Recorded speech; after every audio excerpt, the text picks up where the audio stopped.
mais uma vez então as boas-vindas a mais um webinar Let's Talk do Inopol Academia de Empreendedorismo.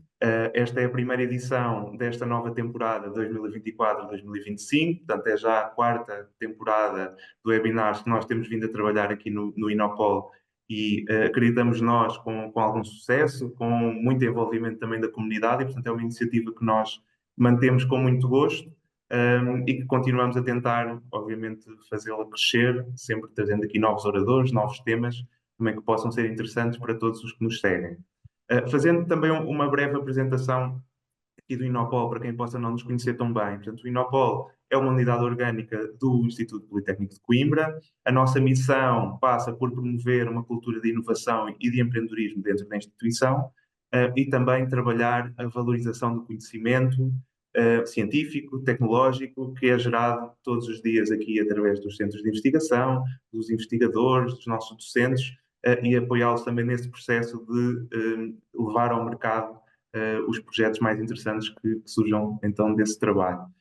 Por outro lado, nós temos também aqui a missão de ajudar os nossos estudantes, os nossos diplomados a prepararem-se para a entrada no mercado de trabalho e, portanto, ajudá-los a desenvolver um conjunto de competências transversais, soft skills, competências de futuro e que nós, no nosso contacto com as empresas, vamos percebendo que são hoje fundamentais também para poderem ser profissionais mais interessantes depois nesse processo de ingresso no mercado de trabalho.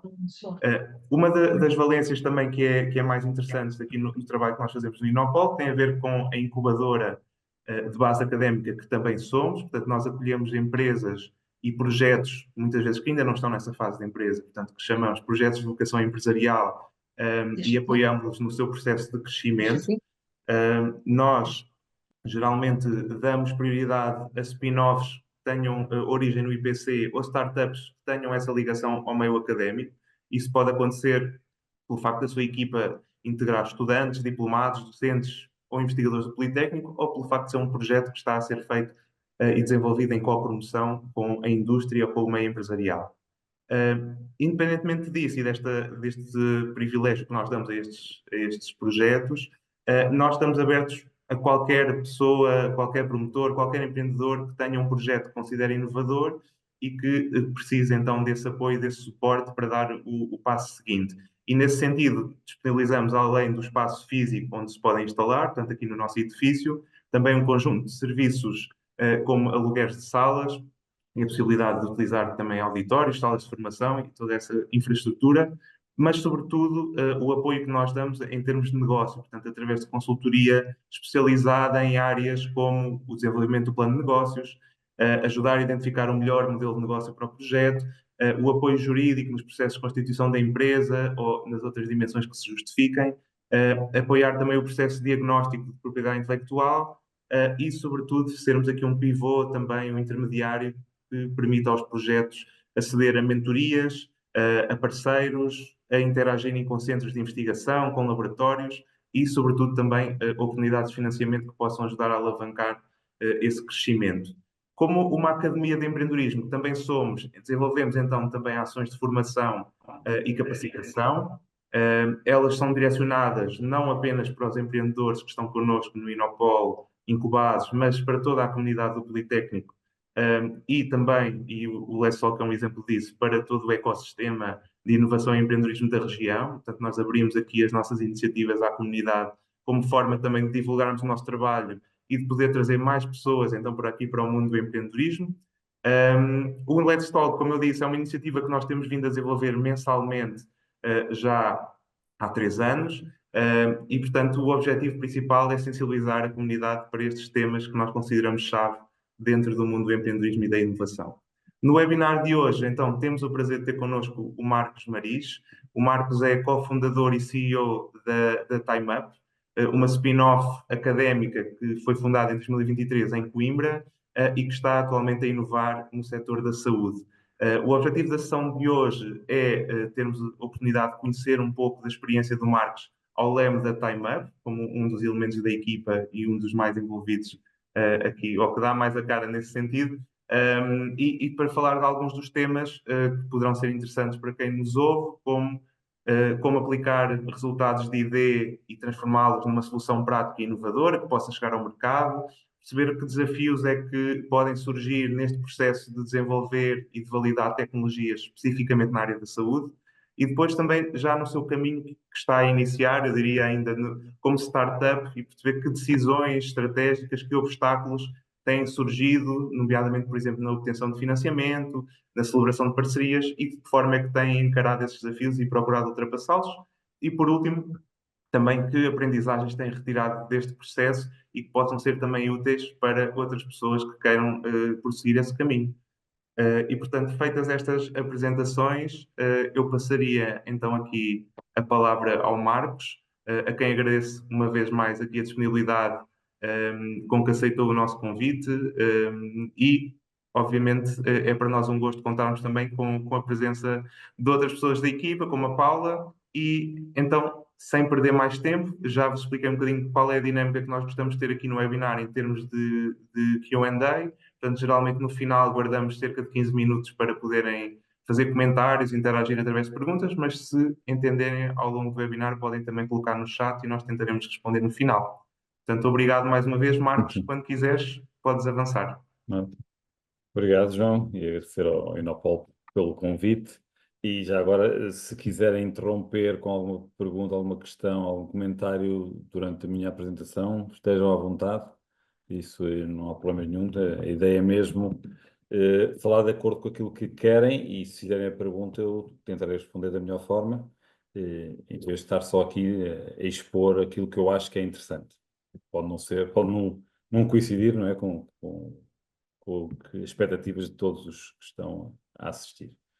Portanto, vou começar aqui pelo título e explicar um bocadinho porque é que é este twist. Normalmente é do laboratório ao mercado, costuma ser assim que se apresentam as spin-offs, mas neste caso a Time Up foi mesmo do mercado ao laboratório, no sentido em que isto veio de uma ideia, de uma necessidade que foi colocada. Ou seja, daí eu de falar do mercado, ou seja, foi o mercado que veio ter connosco, uma das fundadoras, e nós depois agora o que estamos a fazer é tentar dar resposta a essa necessidade.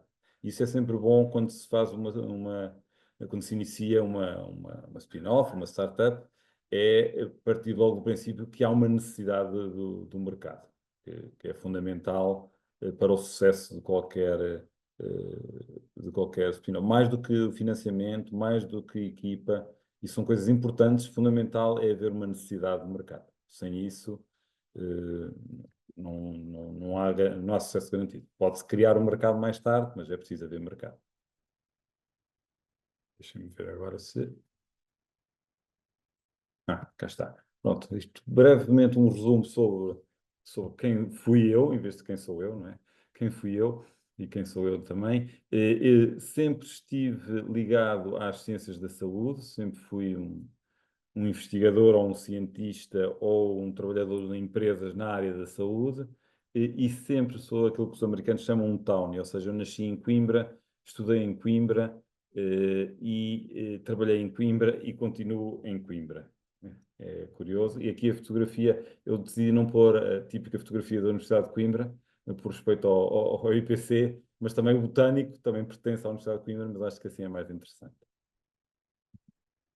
Isto é um pouco das características que, no fundo, eu acho que são importantes, pelo menos na minha atividade atual e daquilo que eu acho que é necessário para ser empreendedor na área da saúde, é realmente ser aberto a novas perspectivas, ou seja, não vermos as coisas de uma maneira diferente, aprendermos a ver, muitas vezes os investigadores estão formatados, não é, para o currículo, ou seja, para fazer produção científica e para obter resultados e fazer experiências.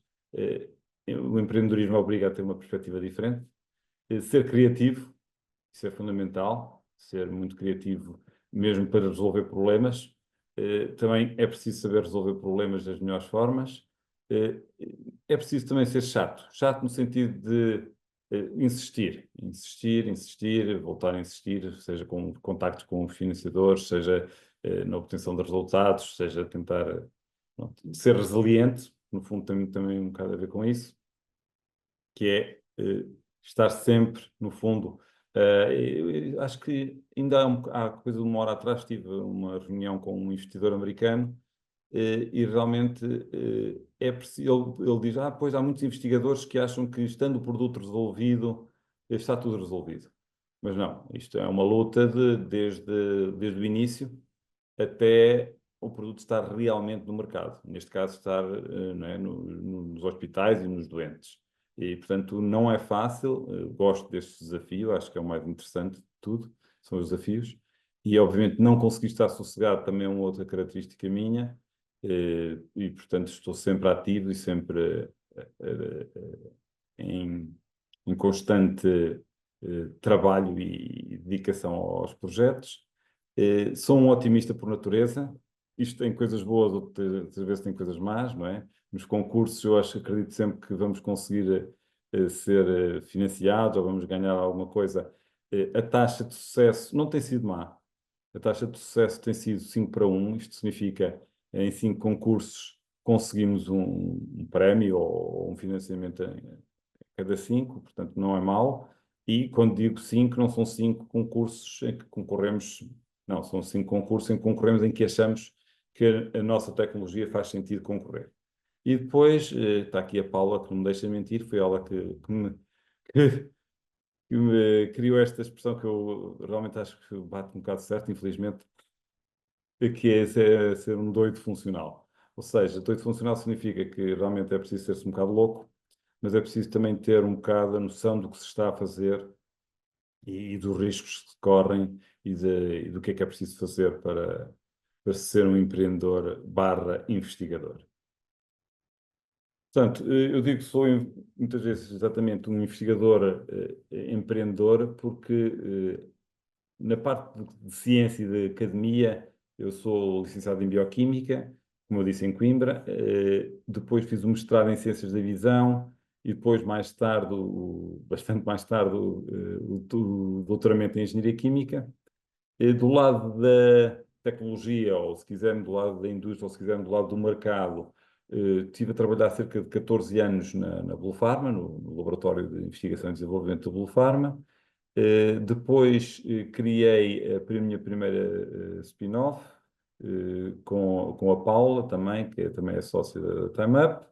E depois criamos, então, como o João há um bocado disse, o ano passado, a TimeUp.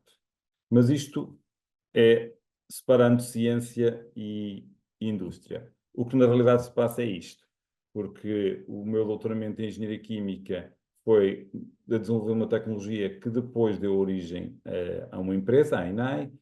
Nós estamos ainda a trabalhar com muita parte da ciência no desenvolvimento da tecnologia do time-up, portanto, esta separação é sempre muito ambígua. Não é? É verdade que há ciência, é verdade que há o mercado, mas no meu caso, ambas se sobrepõem. Aqui vou falar um bocadinho mais em particular sobre a TimeUp. A TimeUp permite, em tempo real, a detecção de bactérias na urina. Isto é crítico por causa do problema que há associado das infecções urinárias associado ao uso de catéteres.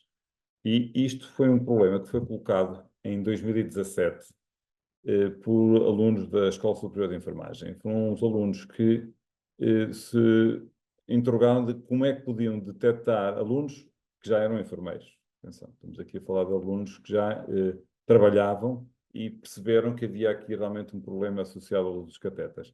Então, procuraram uma forma de detectar bactérias antes da infecção ocorrer. Bactérias, estamos a falar de bactérias que normalmente causam infecções do trato urinário.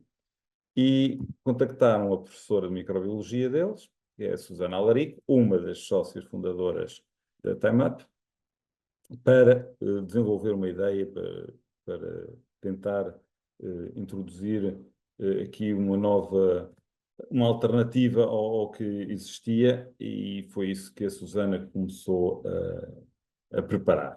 Portanto, aqui a TimeUp foi, como eu disse, nasceu do mercado, foi através do mercado que houve esta necessidade e a Susana começou a desenvolver isto e depois eu, a Paulo e outros sócios, vou explicar mais à frente, entramos também no projeto E, em termos de impacto das infecções urinárias apenas associadas ao uso dos catetas, estão aqui alguns dados que eu acho que é importante. É perceber que são cerca de 100 milhões de catetas urinários usados todos os anos a nível mundial, que as infecções associadas ao uso dos catetas urinários representam um terço, ou seja, 30% das infecções hospitalares.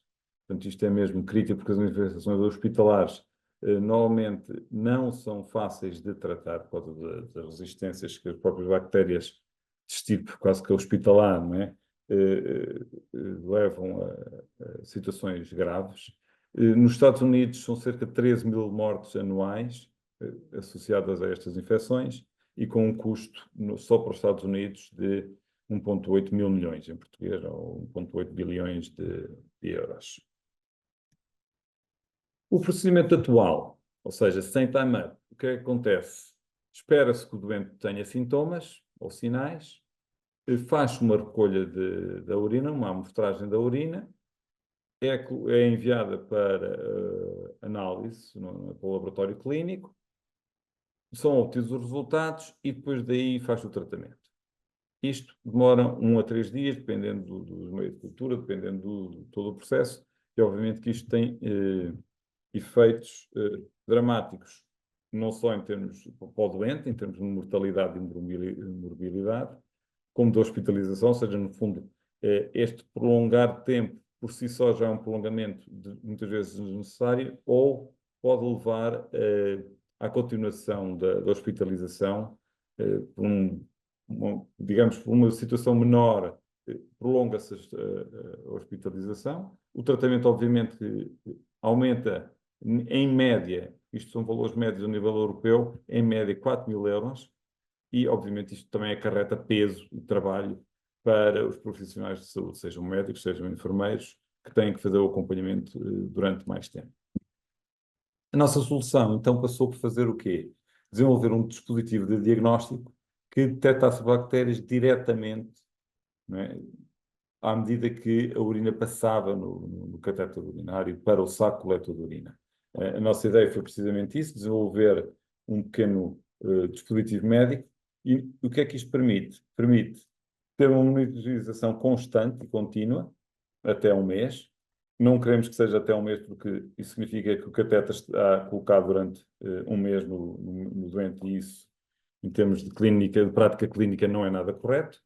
A ideia é permitir a prevenção, ou seja, per si o dispositivo não vai evitar infecção nenhuma, mas vai permitir alertar os profissionais de saúde para que atuem atempadamente. Ou seja, antes do paciente ter qualquer sintoma, o time-up gera um sinal e isso permite que sejam tomadas medidas preventivas. É decision free. O que é que significa decision free? Significa que já não é preciso a decisão do médico para fazer a análise, para fazer a recolha, para fazer, no fundo, todo aquele processo e decisão se deve ou não. E, portanto, não sendo decision free e não havendo necessidade de recolha de urina nem análise, obviamente que é um sistema muito mais fácil e muito mais, digamos, é um sistema proativo. Em termos de obstáculos, como o João referiu, eu vou aqui falar dos principais obstáculos que nós temos tido. Certamente haverá mais que eu ainda desconheço, não é? Ou que conheço ou que não sei em pormenor o suficiente. Mas neste momento o que se passa foi o desenvolvimento do produto. Obviamente que isso tem que ser feito. Eu tenho aqui o MVP. MVP é uma sigla inglesa do Minimum Viable Product, ou seja, o menor produto viável, no fundo um protótipo. Depois também é importante, logo de início, ter bem definidas as especificações e as aplicações, ou seja, para que é que eu vou usar e quais são as especificações e quais são as características que o dispositivo tem. E aí foi também muito importante trabalharmos com uma agência espanhola na área do chamado do User Experience e do design do design industrial para fazer o protótipo. E isto é o desenho que eles um dos protótipos, um dos potenciais protótipos, atualmente já não é assim, e nós o que vamos fazer, o que desenvolvemos foi não só a caixa, mas também esta matriz onde a revelação é feita. E a revelação é feita através de uma reação bioquímica com as bactérias e há uma mudança de cor. E aqui já está o nosso protótipo. Vou-vos mostrar um pequeno filme do protótipo laboratorial a funcionar. Aqui temos as bombas peristáticas, aqueles frascos são urina artificial e temos a tubagem, no fundo, a circular urina, ou a urina artificial ao ritmo de 1,5 litro por dia, que é o ritmo normal da urina dos doentes.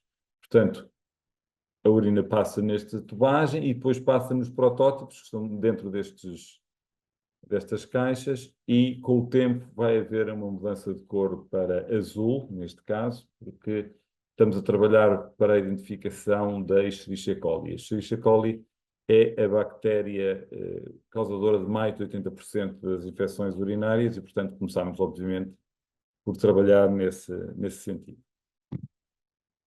O segundo obstáculo que nós tivemos foi segmentar o mercado e definir a pipeline. Ou seja, segmentar o mercado significa onde é que nós devemos realmente atuar, onde é que nós somos uma mais-valia significativa ou mais significativa, e pipeline significa qual é a nossa estratégia em termos de produtos, ou seja, que produtos depois deveremos fazer a seguir.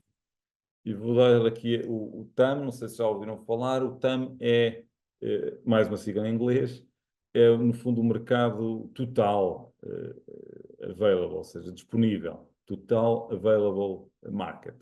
E neste caso vamos englobar todas as infecções urinárias, não só as que são associadas ao uso dos catéteres, mas também todas elas. E aí estamos a falar de 4 milhões de casos anualmente e 11,5 bilhões de custos anuais. Depois temos o mercado que a nossa tecnologia poderá ser, onde a nossa tecnologia poderá ser utilizada. E estamos já a falar dos 100 milhões de unidades de catetas que são usados todos os anos. E depois um mercado em que realmente nós vamos conseguir atingir e que faz sentido nós atingirmos, que são as pessoas com um risco mais elevado para a saúde, no caso de apanharem, de serem infectados ou terem uma infecção urinária. Estamos a falar dos idosos, dos imunocomprometidos e dos doentes em unidades de cuidados intensivos. E a nossa ideia é desenvolver isso já em 2026, para ter o ensaio clínico, a validação clínica feita para estes doentes. Depois, em termos de primeiro mercado, ou seja, em termos de pipeline, como eu disse, nós estamos a desenvolver, já desenvolvemos um protótipo para Escherichia coli, que representa 80% das infecções urinárias, e, portanto, já temos o tal MVP pronto. E em termos de pipeline, nós queremos já, e já estamos a começar os testes para uma outra bactéria, que é a Klebsiella, que é responsável por 15%, ou seja, nós vamos cobrir quase 100%, ou 95% das infecções associadas aos catéteres. Depois queremos também desenvolver um dispositivo ou um acessório que se vai acoplar ao nosso dispositivo, que transforma o sinal em sinal digital, o sinal analógico em sinal digital, para depois comunicar com a rede do hospital ou com o telemóvel do enfermeiro, seja de que forma for, e depois, quem sabe, mais à frente, aí sim, para todo tipo de infecções, conseguir desenvolver um time-up que se possa usar em casa para qualquer pessoa poder, no fundo, monitorizar o potencial de ter uma infecção ou não, uma infecção urinária.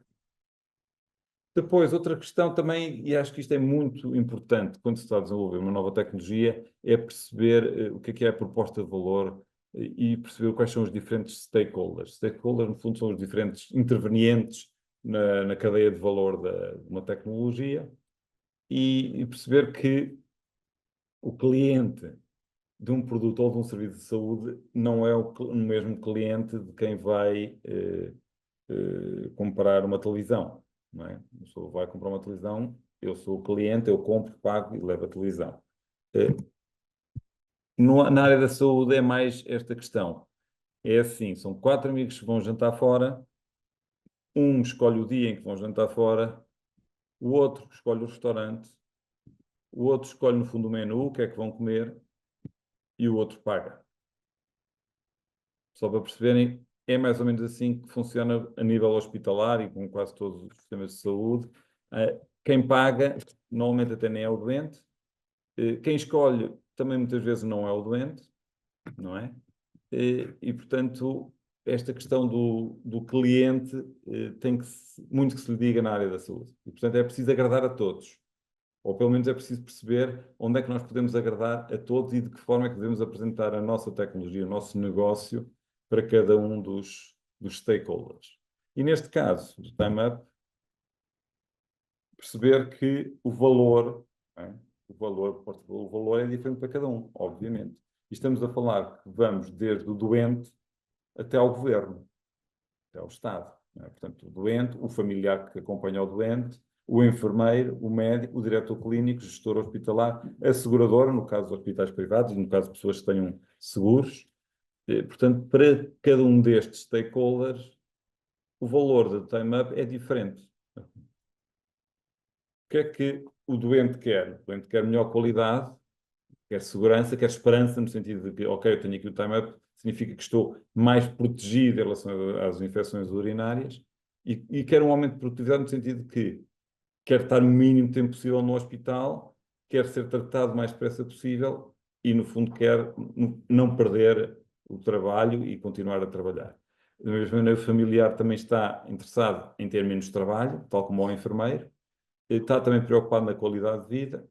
O enfermeiro aqui também há a questão do empowerment, que significa dar mais ferramentas ao enfermeiro para poder tomar, no fundo, decisões, sem ter que ser o médico a decidir. Ele pode olhar para o Time-Up e alertar o médico, e, portanto, isto dá mais poder ao enfermeiro. O médico, obviamente, tem interesse na cura dos doentes, tem interesse em ter menos trabalho e tem interesse em subir na carreira. Obviamente, conseguir melhores resultados e, portanto, o diretor clínico. Reparem que isto agora começa a entrar na questão do capital e do dinheiro. Daquilo que começámos por ser qualidade de vida, a essa altura passa a ser a redução de custos. Quer para o diretor clínico, quer para o gestor hospitalar, quer para a seguradora. E depois já há aqui as questões dos egos, não é? Porque o diretor clínico quer o reconhecimento pelos pares. Ou seja, se ele usa uma tecnologia nova, quer que isso traga benefícios e que seja reconhecido pelos pares como sendo alguém inovador. E quer, obviamente, eficácia no serviço. E, portanto, há aqui uma série de nuances. O Estado, obviamente, que quer a melhoria da qualidade de vida da população em geral. É esse o objetivo de um Estado, né, em termos democráticos. Não digo que seja um Estado socialista, mas um Estado social. Não é? As seguradoras, obviamente, o que quer é reduzir custos e aumentar a produtividade dos doentes, porque é dinheiro que estamos a falar. O gestor hospitalar, eu aqui refiro sempre, o gestor hospitalar, e ainda há pouco, e estamos a ter uma formação sobre isso, tem que se preocupar com a vida dos doentes, mas tem que se preocupar sobretudo com a vida do hospital. Isto é, com a sobrevivência do hospital. Não é? Ele não pode gastar 1 milhão a tratar de um doente quando sabe que isso vai fazer com que o hospital perca estabilidade financeira e acabe por falecer outros doentes por falta de dinheiro no hospital. Portanto, aqui há estas nuances interessantes para avaliar. Depois, um outro obstáculo também que nós tivemos foi definir o modelo de negócio. Como é que nós vamos fazer? Vamos produzir e vender direto para o hospital? Vamos produzir os catéteres também? Vamos pedir a alguém para produzir e depois faz a venda? Neste momento, e digo neste momento, a nossa estratégia passa por sermos nós a fabricar o dispositivo, no sentido de controlar as vendas do fabricante ou distribuidor a quem nós vamos ceder. Ou seja, nós vamos vender isto, será um chamado business to business, e, portanto, nós vendemos a um fabricante ou a um fornecedor de catéteres que depois vai vender o seu catéter de uma forma premium, ou seja, com um valor acrescentado, aos hospitais. E, portanto, é um catéter que já tem o Time-Up acoplado e que permite evitar as infecções urinárias. E, portanto, aqui, mais uma vez, para os fabricantes e para os distribuidores, e tem mais um outro stakeholder que eu não tinha referido atrás, mas no nosso modelo de negócio tem que ser, obviamente, considerado.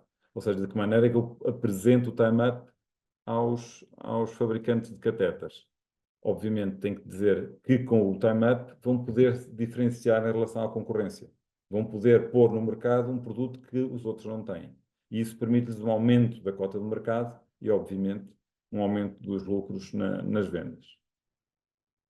Depois a definição do preço. isso também, o pricing é muito complexo, porque o pricing não tem só a ver com o custo de produção, tem muito a ver com o dinheiro que seguradoras, Estado ou hospitais estão dispostos a gastar na tecnologia. Isso tem muito a ver com, no fundo, com a qualidade de vida que nós vamos dar aos doentes.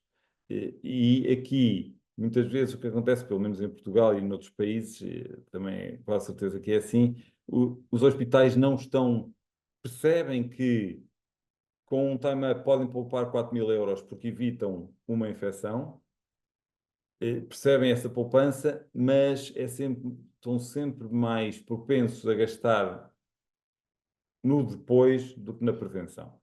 E, portanto, nós não podemos puxar por um preço muito elevado de entrada, não é? De entrada num hospital. Portanto, a nossa ideia será andar à volta dos 2 euros que nós vamos vender ao distribuidor, que depois fará um preço de 5 euros para a tal E-coli, depois para a segunda versão será um bocado mais caro, e depois o tal transdutor, o tal add-on, para colocar em cima, que é reutilizável, o valor poderá ser outro. Mas este preço varia muito de país para país também, e se estamos a falar de hospitais privados ou não, e pronto, são questões ainda em aberto, diria.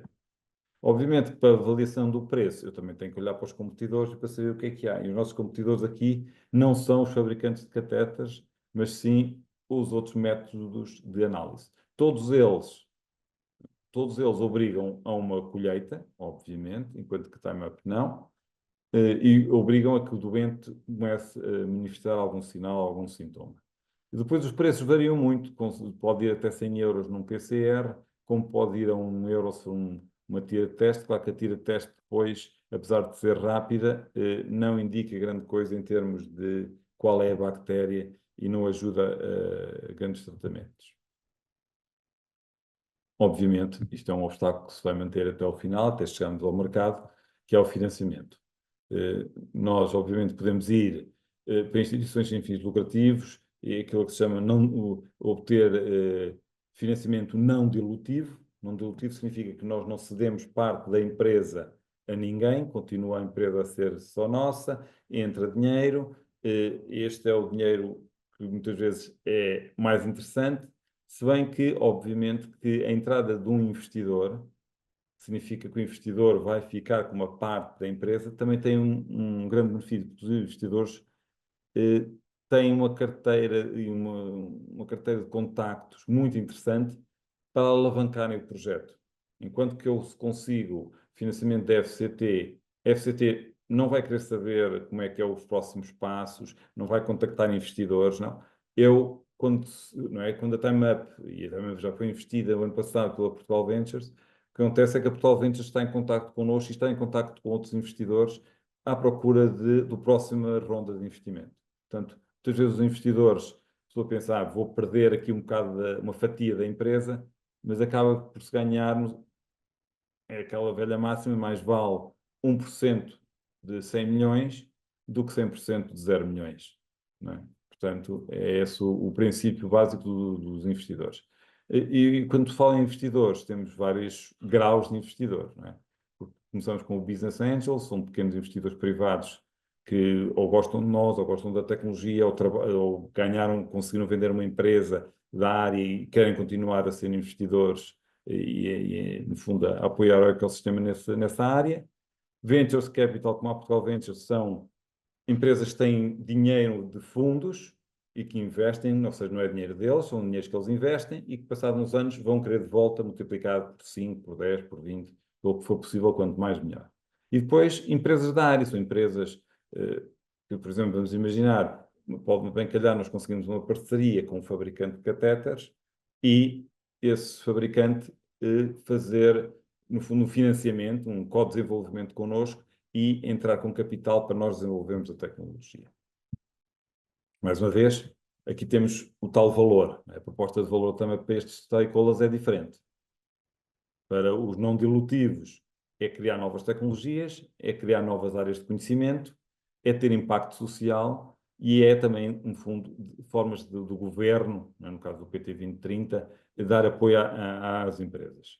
No caso dos investidores, eles querem rápido retorno do investimento, elevado retorno do investimento, querem também muitas vezes ter impacto social, porque são fundos dedicados a isso, e querem enriquecer o portfólio deles, ou seja, ter mais uma empresa com sucesso e demonstrar que são bons investidores. E agora vou falar brevemente do percurso do projeto, porque a empresa só foi criada em 2023, portanto, do projeto TimeUp. Como eu disse, a ideia surgiu em 2017, houve o apoio de um Startup Voucher com alguma verba, depois outra do prototransfer, foi possível avançar para os primeiros testes laboratoriais, ainda só em líquido, sem ainda a parte da matriz e dos polímeros. Depois conseguimos uma menção honrosa em 2018 no Arrisca-C, conseguimos o financiamento do EITL de 25 mil euros, já deu para começarmos a criar o protótipo e contratar a empresa de design.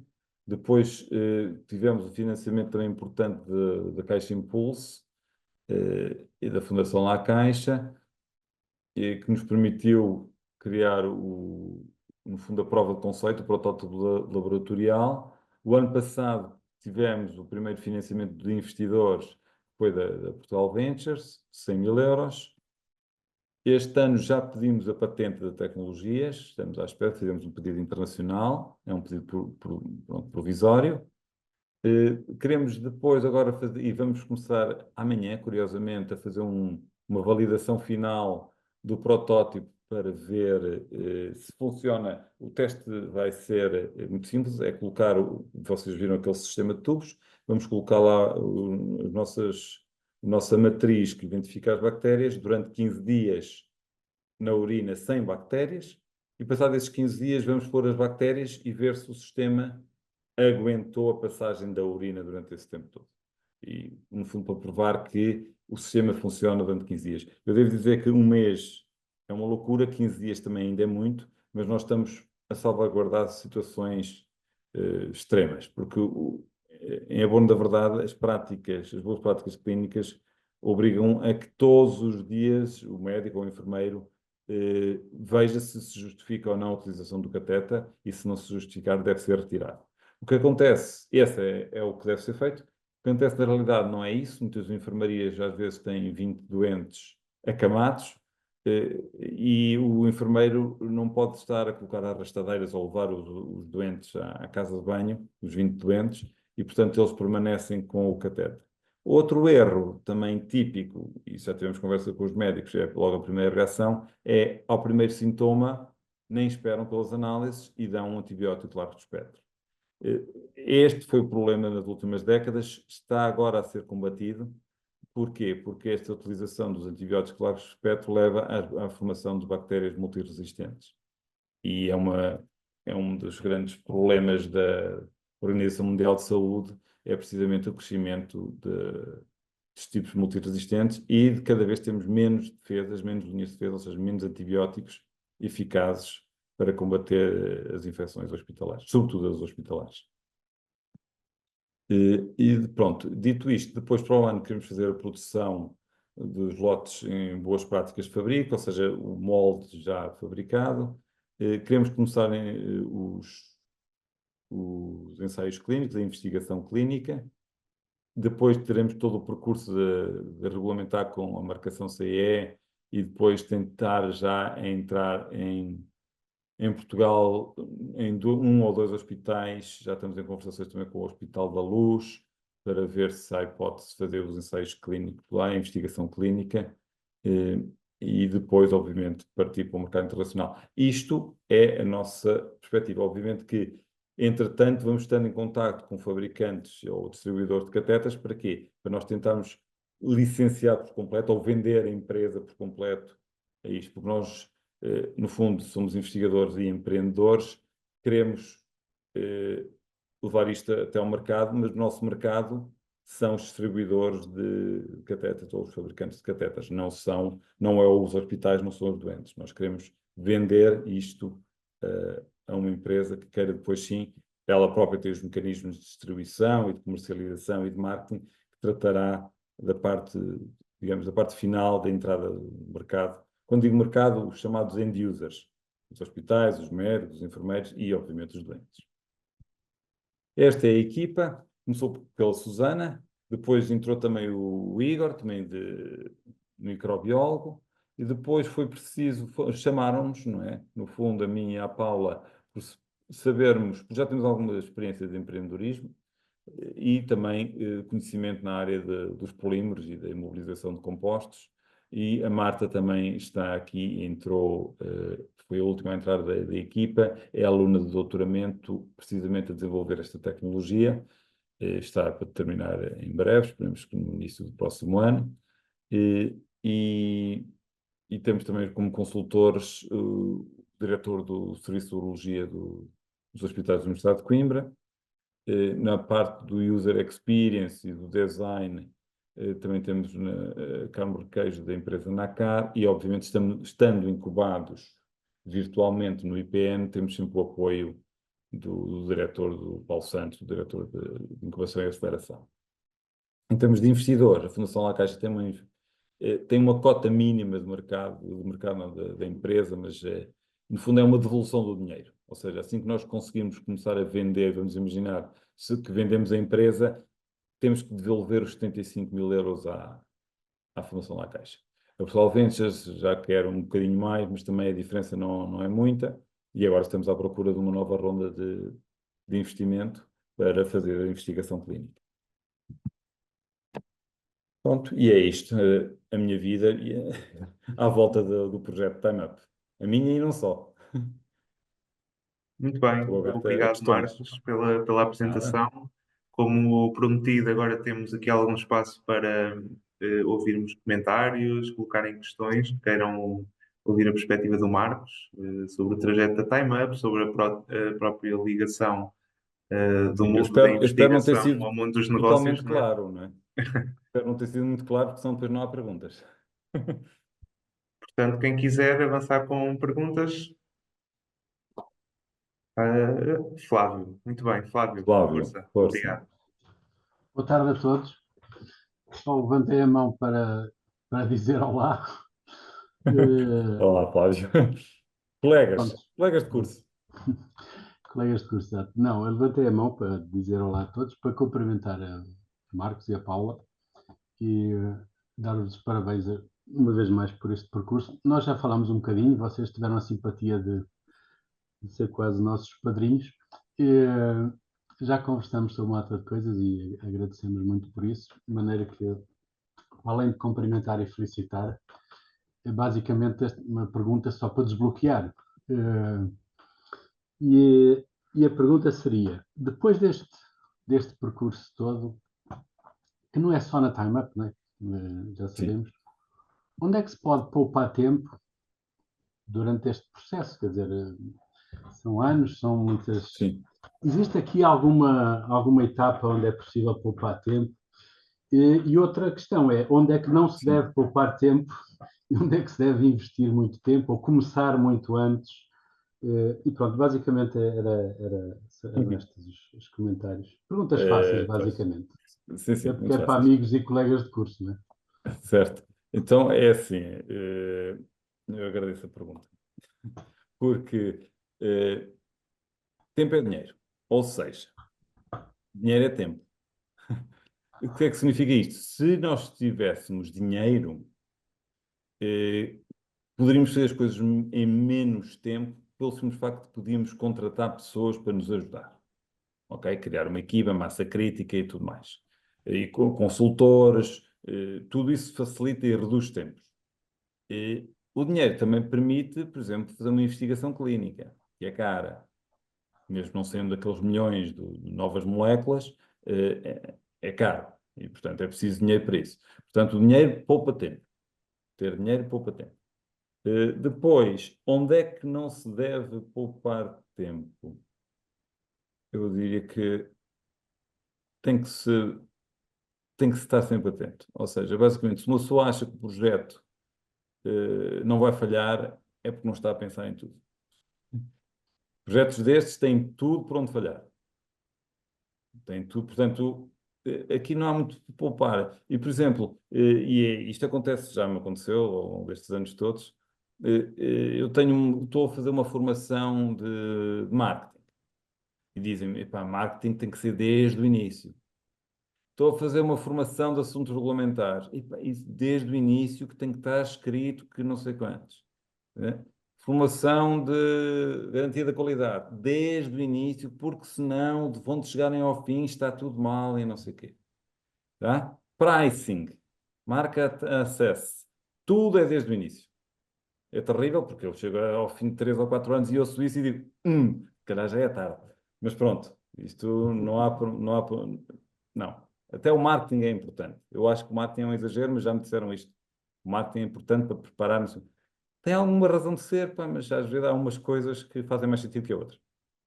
Por exemplo, fazer testes em coelhos numa faculdade pode ser útil para gerar dados, mas quando estamos a falar de ISOs, temos que fazer isto num laboratório certificado, porque depois não pode não ser servir. Mas atenção, isto é possível usar dados de um laboratório não certificado para justificar não fazer alguns testes que as ISOs pedem. Tá? Isso pode ser bom, ou seja, um teste de laboratório pode servir como justificação. Se os dados forem fidedignos, obviamente, não, embora não tenham sido feitos num laboratório certificado, valem o que valem. Tá? Pronto, é essa a situação. Tá? E obrigado pelas questões, Cláudio. Obrigado, eu. Nada. Ok, depois temos aqui então a Débora para colocar também uma questão. Obrigada. Não mais. Bom, boa tarde a todos. Eu peço desculpa que não tive a oportunidade de estar no início e pode ser que a minha pergunta aqui já tenha sido colocada.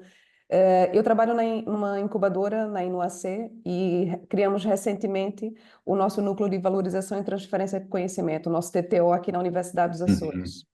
Sim. E agora que tivemos a nossa primeira spin-off, e eu queria saber um pouco quais foram os desafios ou que tipo de sugestões decorrente do que vocês vivenciaram para criar esse spin-off, É tiveram. uma spin-off na área da saúde. Agora te Uhum. faço essa Ah, não, pergunta. não, não, na área da agroindústria. Agroindústria. Ok. Pronto, é mais fácil. Mais fácil em termos regulamentares, logo aí. Os mercados, não é, eu não sei qual é a área, mas o mercado é sempre mais fácil, mais acessível também. Chegar ao mercado também é mais rápido. Isso facilita. Sim, mas Mas qual é? Sim. a minha pergunta era mais focada o processo da investigação e chegar ao ponto de constituir a spin-off. Como é que foi esse processo? Ah, pronto. Vou dar o caso da Time Up. A Time Up foi criada porque o investidor, a Portugal Ventures, não podia investir num projeto, tinha que investir numa empresa. Portanto, nós tivemos que criar uma empresa, neste caso limitada ainda, por cotas, porque de outra forma, Portugal Ventures não pode investir em projetos científicos, não, tem que ser em empresas. Pronto, aí. No caso da minha outra, da Inai Farma, da primeira empresa, eu ia dizer, foi uma decisão nossa, não, estava praticamente a ser uma decisão nossa, mas também foi fruto de um prémio que nós ganhámos do Arrisca-C, e mais uma vez, para podermos aceitar o prémio, teríamos que criar uma empresa, era uma das condicionantes do prémio. Mas é sempre assim, criar a empresa é só mesmo quando forem obrigados, porque Pois tem é, custos, a minha pergunta é essa, porque a gente está iniciando esse processo, esse caminho agora aqui na Universidade dos Açores. certo? E ainda há um trabalho muito grande de sensibilização da academia para Sim. ver a sua investigação como um potencial no mercado. Isso é complicado. Sim. Pronto, mas vai devagarinho, mas vai. E depois uns puxam os outros. E depois tem-se notado isto, aliás, não sei se o resto da audiência é de Coimbra, mas tem-se notado isso muito. E já agora, fica aqui, eu estive realmente a falar com um investidor uma hora antes desta apresentação, um investidor americano. Curiosamente, ele contactou-me, eu disse, temos trocado mails e finalmente tivemos uma reunião. Ele estava interessado em conhecer o ecossistema português na parte do biotech. E eu perguntei, foi logo a primeira pergunta que eu fiz hoje na reunião, é porquê Portugal que é tão pequeno? E ele não tem a ver com o tamanho, tem a ver com a aceleração com que estão. Ou seja, ele diz, está a haver muitas spin-offs e isso é sinal de que as coisas vão mudar. Portanto, fica aqui esta indicação de que não é minha, é de um investidor americano que está interessado em Portugal porque nota que ele diz que no Texas, ele já tem alguma idade, ele diz que no Texas, na década de 80, a cidade de Houston era 250 mil, agora somos 3 milhões. Pronto, ele para dizer, isto tem tudo a ver com a aceleração. E, portanto, ele nota que Portugal está a acelerar. Biotech é uma área de interesse dele, só por isso, mais nada. Mas eu fiquei de lhe dar contactos agora do IPN, do Inopol, vou distribuir os contactos para depois ele vir cá e pronto. Por acaso também apresentei as minhas empresas, mas o interesse dele e o meu era mesmo ele vir cá a conhecer o ecossistema e vamos ver como corre.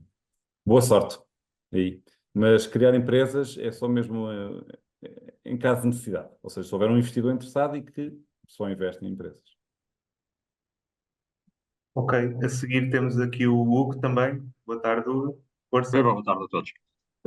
Marcos, Tá. a minha pergunta tinha a ver com investimento, até porque não fiquei não ficou claro para mim aquele último slide. Eu acho que tinha ali uns valores de investimento, não sei se era desejado, se coisa que o valha. Eu acho que vi ali 100K, alguns. Tem capa, não, foi da Portugal Ventures. Ok, mas isso é investimento que já houve, é aquilo que estão à procura. É investimento real. Pronto, ok. Como é que vocês chegam a este tipo de valores e qual é o racional por trás e como é que vocês estimam aquilo que necessitam? E depois, Ok, ok. Certo. isso é um aspecto. O segundo aspecto ainda tem que Sim. ver com investimento, que todos os investidores, desde que acenem com as notas, são interessantes ou nem por isso. Imagino que talvez não sei.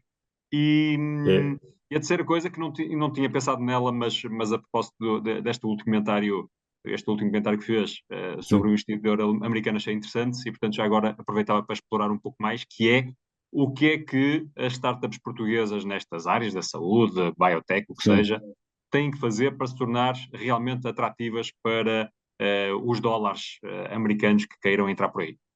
Obrigado. Ok, eu vou começar pela última e depois, de cara, vamos esquecer das outras perguntas, mas não faz mal. Eu vou tentar. A última, storytelling. Ok? Storytelling significa contar uma história interessante. Vou falar de hoje da conversa que tive com o investidor, que disse que os franceses não sabem fazer storytelling, por exemplo.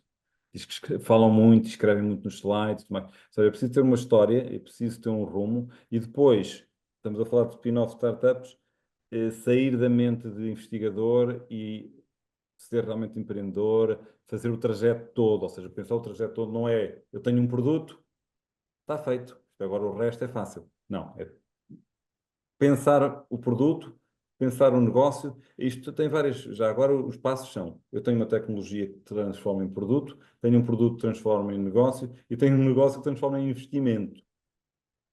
Porque só quando transforma um negócio em investimento significa eu tenho uma proposta de valor para o investidor que é irrecusável, é que há negócio.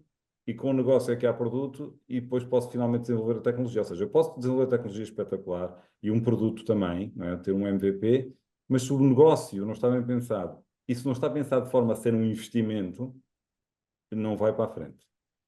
Tá? Portanto, storytelling é importante e ter noção de que não é só desenvolver um produto. É preciso pensar para a frente. É preciso pensar, se possível, até ao exit. Exit significa a saída do investidor que entrou 3 ou 4 anos antes. Tá? Dá trabalho e ainda por cima é uma coisa sempre a mudar. É uma coisa sempre a mudar. Tá? Em relação aos 100 mil euros, isto aqui é preciso fazer, muitas vezes é preciso pedir orçamentos. Literalmente assim. Quanto é que custa um equipamento, quanto é que custa uma investigação clínica, quanto é que custa uma consultoria de assuntos regulamentares, pede-se orçamentos. Eu literalmente já mandei mais a dizer, olha, eu preciso de investimento, não é para agora, pode ser no próximo ano, preciso de um orçamento de consultoria porque quero apresentar um plano de negócios para um investidor. E passa muitas vezes por montar, porque o investidor também, ele faz as contas até melhor que nós, mas nós temos que apresentar umas contas minimamente razoáveis para dizer, olha, nós vamos gastar isto em patente, vamos gastar isto em recursos humanos, vamos ter que contratar essas pessoas. Tem que haver, lá está, não é só o produto, nós temos que ter bem a estratégia bem montada, os valores razoáveis E depois mesmo valores em termos de venda, em termos de escalabilidade, em termos de mercado, é assim. O mercado do Time-Up são 18 bilhões, porque vamos para as infecções urinárias todas. Faz sentido, não é? Temos que ter noção que o nosso market share, se no final se for 0,1% disto, já é muito bom. Tá? E não sei se havia aqui alguma A pergunta. pergunta final, e obrigado pela resposta até agora, tem a ver com todos os euros são bem-vindos. Exatamente. Eu já tive uma reunião que nem era com euros, era com, não sei se era moeda árabe, com um senhor que quis saber mais sobre a empresa, mas a câmara não funcionava. Ou seja, eu fiz uma reunião em que a câmara dele não funcionava e estava às escuras, mas queria investir. Pronto. Não. Nem todo o dinheiro. Este foi o pior. Mas já houve situações em que nós recusamos. Não no caso da TAMUP, na anterior. Chegámos mesmo quase ao fim a fazer mas cancelámos porque não nos íamos sentir confortáveis. Estávamos a sentir-nos literalmente roubados e dissemos que não. E dissemos que não. E não avançámos, porque muitas vezes tem a ver com isso. E depois, obviamente, às vezes é entre investidor A e investidor B, se o A geralmente trabalha mais na área, mas não está interessado, e o B, apesar de ser na área de tecnologias digitais, está interessado em nós, há que aproveitar. Ok, muito bem. Pedro? Temos aqui o Pedro. Pedro, força. Boa tarde a todos. Desculpem lá, estava em viagem e só agora consegui garantir condições para participar com o mínimo de Ok. qualidade do ponto de vista de som. Dar os parabéns, Marcos, pela excelente apresentação. Eu penso que já tinha visto o vosso projeto no Startup Investor Matching, ou no Porto, ou no Coimbra Investor Summit, realizado recentemente. Se não estou em erro, pelo Igor. Eu estou-me a lembrar de si. Ok. Ok, uma vez mais é muito interessante perceber que tem uma ideia muito forte, tem uma proposta de valor que realmente preenche uma necessidade no mercado e isso é extremamente interessante.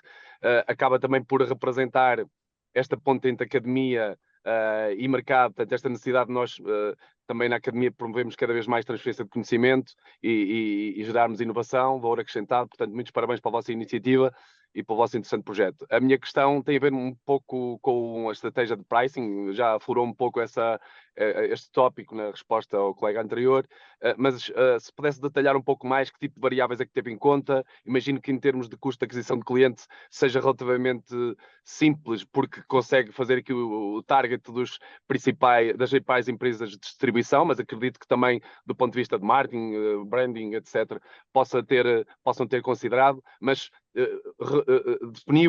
definiram como posicionamento do produto aqui uma lógica de prima, de ser um add-on a algo que já existe e, portanto, para não criar barreiras, baixar o preço, mas gostaria que se pudesse detalhar um pouco mais como é que chegaram a esse valor dos 3 euros, Ok. se bem percebi, Ok. que há pouco referi. Muito Certo. obrigado. O que é que nós fizemos e queremos baixar mais foi, mesmo no próprio fabrico do protótipo, nós inicialmente produzíamos unidade a unidade, depois resolvemos produzir em placa. Tá? Inicialmente até tínhamos, não sei se reparou no protótipo, o protótipo inicial era redondo. Isto em termos de rendimento industrial não faz sentido. Faz sentido é serem quadrados, porque o quadrado eu faço uma placa grande e ao fazer quadrado não me sobra nada. Não é? Não há desperdício. Enquanto que o redondo gera desperdício. Portanto, a ideia foi logo aí. Vamos fazer quadrado e vamos produzir em larga escala. E depois temos que pensar em scale-up. Ou seja, nós vimos os reagentes que vamos precisar, o material que vamos precisar e fizemos contas e dissemos, ok, e agora vamos procurar. E obviamente que este preço ainda vai baixar em termos de produção, tá? Em termos de custo. Para a frente, o que nós fizemos, e daí ser um business to business, foi, epá, nós não nos vamos meter na loucura da tal questão do marketing e ter uma equipa de delegados de informação médica nos hospitais e tudo isso não é para nós. Não é? Já não tenho idade, não é? Nem idade, nem estofo, nem formação, não é? Já muito aprendi eu, para criar uma equipa comercial. Portanto, a nossa ideia é, ok, vamos preocupar-nos em perceber o que é que os stakeholders querem todos, mas vamos recuar e dizer, pá, vamos facilitar isto e vamos dar isto a um distribuidor de catéteres. Já temos uma reunião também agendada, em princípio, para a semana, com um distribuidor aqui de Coimbra, quanto mais não seja começar pequeno, e ver o que é que ele quer e ver de que forma é que podemos ir ao encontro das necessidades dele e o que é que ele quer, o que é que ele quer ganhar. Tá? E, portanto, o nosso marketing parte muito por isto, é tentar perceber, é o tal storytelling, é tentar mostrar-lhes o que é que eles podem ganhar com isto. Portanto, o nosso mercado não é o end user, não são os hospitais. Nós vamos facilitar essa tarefa, do qual não estamos em terras, não é um pântano para nós, e, portanto, não vamos entrar por aí. Vamos tentar contactar fabricantes ou distribuidores para que eles... Repara, um distribuidor muitas vezes representa várias marcas de catetas. A nossa ideia é apresentar o time-up ao distribuidor e ele é que faz depois ou os contactos para trás ou os contactos para a frente, no sentido, todos os catetas que eu vendo, eu meto no time-up.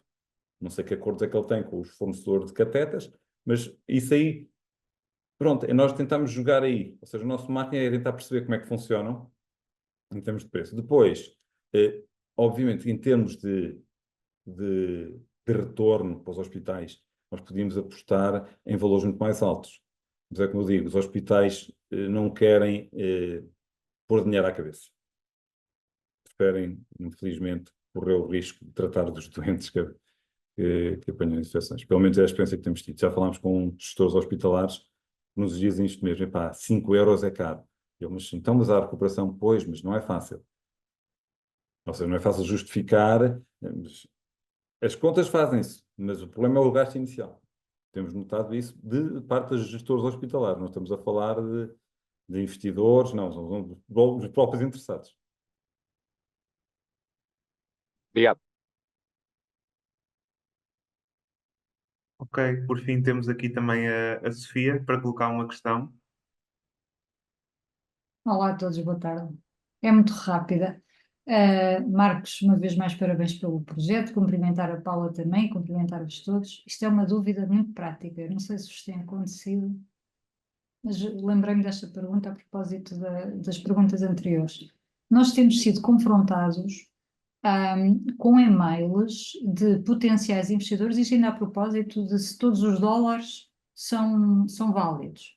Porque nestes últimos tempos temos recebido e-mails de, enfim, muito coloridos. Graham Scott, não há um Graham Scott? Não. Por acaso? Talvez, não sei se o Flávio se lembra do nome. Sim. Para pedirem os pitches e, portanto, os modelos de negócio para partilharmos e tal e tal. Isto nunca é uma abordagem, ou esta é uma abordagem que vocês aceitam? Vocês... Eu tenho vários mails marcados como importantes para responder, que são desses. Eu já tive uma reunião com um árabe de câmara fechada. Eu falei tudo e no final depois, paciência, não volto a falar. Não volto a falar. Fui ver se era verdade ou não. Cheguei a ter um contacto de um que falseou o site que era... Contactei o CEO dessa empresa e disse, não, manda-me um mail. Eu mandei-lhe um mail e disse, não, isto é falso. O site não é bem assim. Ele usou a minha a imagem do site para aldrabar. Pronto. Enquanto nós não dermos os dados, não é? Os nossos dados, enquanto não lhes demos dinheiro, não é o príncipe do Quénia, não é? Então, não é dessas situações. Há uns que estão interessados, há outros que estão interessados, mas não é em dar-nos dinheiro, não. Mas se enviares um pitch sem informação importante, também não perdes nada em falar com eles. Não há nenhum Se eles tiverem a câmara variada, aí é a altura de desconfiar.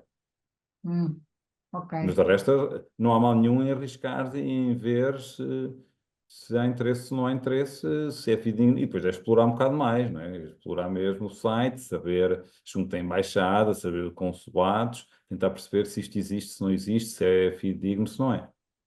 Ok. Pronto, era só para ver se estávamos sozinhos. Sim. A única situação mais estranha foi aquela de uma reunião com a Câmara Variada. Então, Okay. Obrigado, Marcos. nada. E também já tive reuniões em que o mínimo de investimento eram 20 milhões. E eu, pois, não é para mim. E eles, pois, não é para si. Pronto, siga. Ok, Sara. temos a Sara, eu diria para finalizar, para tentarmos respeitar aqui Exato. também a duração. Portanto, últimas perguntas é agora, a inscrição. Força, Sara. Obrigada, João. Boa tarde a todos e a todos. Estou com uma ligação um bocadinho instável, vou tentar fazer-me ouvir. Eu felicito pelo Marcos e toda a sua equipa, e iria fazer uma pergunta um bocadinho mais para dentro, para a academia. O Marcos é, na sua gênese, um cientista, mas hoje quem o ouvir falar percebe claramente que é um empreendedor e um empresário. O que é que a academia tem que fazer de melhor para conseguir que mais cientistas sejam Marcos no futuro? Na sua opinião, e face àquilo A que minha tem sido o seu opinião, percurso. eu acho que para já são aquelas cadeiras, eu diria que para já devem ser opcionais, mas deve haver umas cadeiras de empreendedorismo, sem dúvidas. Todos os cursos devem ter, quer da área da saúde, de engenharias, o que for, de empreendedorismo, de transferência de tecnologia, pronto, perceber o mercado, perceber o que é que se deve fazer com as tecnologias, o que é que se deve fazer com as patentes, o porquê das patentes, todas essas questões acho que devem ser colocadas ao nível da formação. Depois, é também haver um bocado a preocupação da própria academia em acompanhar os projetos e perceber, não é? Ter uma equipa não é, que perceba qual é que tem mais potencial económico e qual é que não tem potencial económico e, não é? E aí sim aproximar-se dos investigadores responsáveis ou aqueles que queiram agarrar nos projetos para ver se é preciso dar formação específica e para ver qual é o interesse e a motivação desses investigadores. Porque o que acontece, e já falei também com investidores, é que muitas vezes a academia aborda os investidores apresentando projetos e isso não interessa aos investidores. A academia não pode apresentar projetos, tem que apresentar empresas. Ou tem que apresentar uma equipa que queira criar uma empresa e queira, lá está. Tem que ter um storytelling, tem que ter um objetivo e os investidores têm que perceber não onde vão entrar, mas onde é que vão sair. Ou seja, qual é o negócio. A academia, quando digo academia, os TTOs, né, o Tech Transfer Office, têm que ter essa preocupação, apresentar os projetos como negócios. Se ainda estiverem em projetos, ou então fazer spin-offs, mas também não é fazer, é o que eu digo, não é fazer spin-offs só por fazer spin-offs, é tal como não é fazer por fazer patentes. Né? As patentes têm que ter alguma viabilidade, têm que ter por trás uma equipa que queira avançar, porque caso contrário também não é uma patente que interessa, ou seja, os investidores também não compram patentes. Os investidores não querem patentes. Os investidores querem alguém que empurra as patentes para a frente. Sim, os investidores querem equipas comprometidas que acreditem nos projetos e que os consigam levar para a frente. Sim. Sim. E isso muitas vezes é difícil, porque as pessoas não é, já têm a sua carreira feita e não querem. Por isso é que eu estou a dizer, muitas vezes isso pode partir de alunos de doutoramento, que estão nos projetos e que queiram de alguma forma avançar, apesar dos orientadores não quererem, haver essa abertura por parte dos orientadores, ok, força, avance. E já agora fica aqui, houve uma empresa que este ano, de biotecnologia, uma empresa portuguesa, eu ainda não sei de fonte segura, mas tenho que contactar uma das fundadoras, foi vendida por 1.000 milhões. Não foi da Coimbra, foi da Universidade Nova de Lisboa, criada na Universidade Nova de Lisboa, mas investiram no total, acho que menos de 2 milhões, ou foram investidas no total de menos de 2 milhões e chegaram a 1.000 milhões. Foram vendidas a BioNTech nos Estados Unidos. Há que acreditar. Claro que não é a Time Up que vai ser vendida por esses valores, porque estamos a falar de áreas completamente diferentes, é o cancro, é tudo mais, mas há que acreditar e pronto. E há que trabalhar nesse sentido. Obrigada, Marcos. Muito bem. Portanto, é preciso trabalhar os alunos e é preciso trabalhar a instituição também. Acho eu. É as duas um coisas. esforço conjunto, não é? De todos. Pronto, são 6:15, portanto nós gostamos de tentar respeitar aqui a duração, já estendemos um bocadinho para lá de Ok. 1 hora. É sinal que foi interessante Eu e que sou temos pago uma ao audiência minuto, não é? motivada. Eu sou pago ao minuto. Já que sou Muito bem, empresário, não então, é? para darmos aqui por terminada a ação, resta-me agradecer novamente aqui ao Marcos a disponibilidade para a apresentação, a restante equipa da Time Up e também a todos os participantes pelo interesse e por esta motivação também em participarem. Despedimos-nos então indicando que os webinars Let's Talk voltam então no próximo mês. No próximo dia 12 de novembro, já podemos adiantar que teremos uma pessoa da equipa de inovação da Vodafone, depois será divulgado a seu tempo, e contamos também novamente com a vossa participação e o interesse também em acompanhar as nossas atividades no Inopol. Podem seguir-nos através das redes sociais, nomeadamente LinkedIn, Instagram, para irem acompanhando o trabalho que temos vindo a desenvolver. Mais uma vez, obrigado a todos, um resto de boa semana.